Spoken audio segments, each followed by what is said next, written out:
கிறிஸ்துவுக்குள் அன்பான சகோதர சகோதரிக்கு வணக்கம். நாள் 8.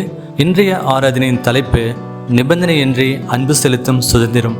Freedom to love unconditionally.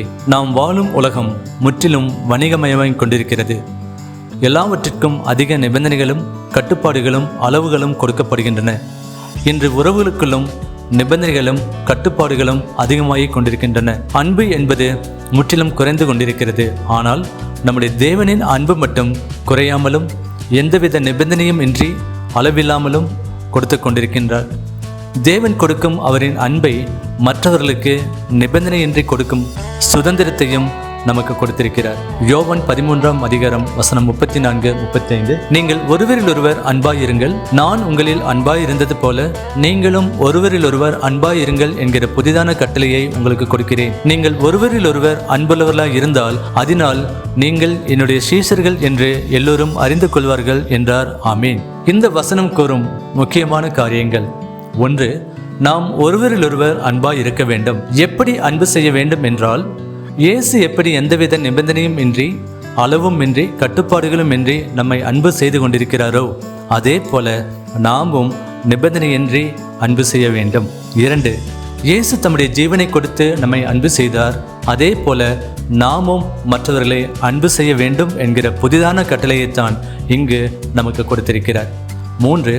இயேசுவின் அன்பின் ஆழத்தையும் உயரத்தையும் அகலத்தையும் நாம் அளவிட முடியாது. அந்த அளவுக்கு நம்மை அன்பு செய்கிறார். 4. நாம் இயேசுவை போல அன்பு செய்யும் போதுதான் நாம் இயேசுவின் சீசர்கள் அல்லது உண்மையான கிறிஸ்தவர்கள் என்று மற்றவர்கள் அறிந்து கொள்வார்கள். நாம் தேவனிடமிருந்து பெற்ற அன்பை மற்றவர்களுக்கு கொடுத்து கொண்டிருக்கிறோமா? நாம் இயேசுவின் சீசர்கள் என்பதை நம்முடைய திறமைகள், பதவிகள், பொறுப்புகள், நம்முடைய அந்தஸ்துகள் மூலம் காண்பிக்க முடியாது. அவர் கொடுத்த அன்பின் மூலமே காண்பிக்க முடியும்.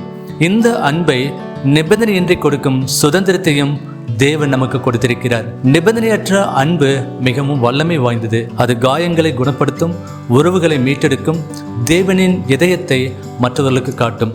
இயேசுவை போல நாம் அன்பு செய்யும் போதுதான் தேவன் எந்த அளவுக்கு அன்பானவர், இரக்கமுள்ளவர் என்பதை நாம் இந்த உலகிற்கு பிரதிபலிக்க முடியும்.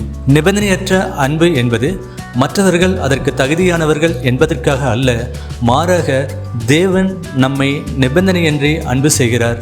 அந்த அன்பை உலகிற்கு கொடுக்கும் சுதந்திரத்தையும் நமக்கு கொடுத்திருக்கிறார். எனவே நிபந்தனையின்றி அன்பு செய்து நாம் இயேசுவின் சீசர்கள் என்பதை உலகிற்கு காண்பிப்போம். ஆமென். நிபந்தனையற்ற அன்பை கொடுக்கும் சுதந்திரத்தை கொடுத்த தேவன் உங்களை ஆசீர்வதிப்பாராக. ஆமென். Have a good day.